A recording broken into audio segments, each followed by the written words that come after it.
Кавказская палитра. Под таким ярким названием во Владикавказе прошла межрегиональная выставка молодых художников из КФО. Они представили осетинскому зрителю не только самобытные пейзажи, выразительные портреты, но и красочные натюрморты, образцы декоративно-прикладного искусства. Каждая картина пропитана любовью к малой родине. У каждого художника своя манера, но все они повествуют о том, что волнует, о горестях и радостях своего народа, красоте и счастье, мире и добре.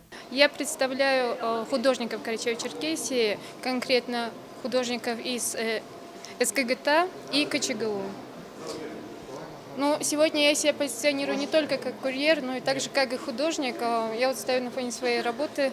К нам поступило предложение принять участие в межрегиональной выставке. И я могу сказать, выражаю огромную благодарность участникам и организаторам, потому что я впервые в Северной Осетии. И благодарю за радушный прием. Работы для экспозиции отбирались именитыми художниками и специалистами Северной Осетии. У зрителей была возможность лично пообщаться с авторами. Выставка-продажа состоялась при поддержке главы городского муниципального образования Махарбека Хадарцева и Ассоциации социально активного бизнеса. Здесь присутствуют все республики Северного Кавказа. Эта идея у нас появилась после того, как мы сделали аукцион наших молодых художников.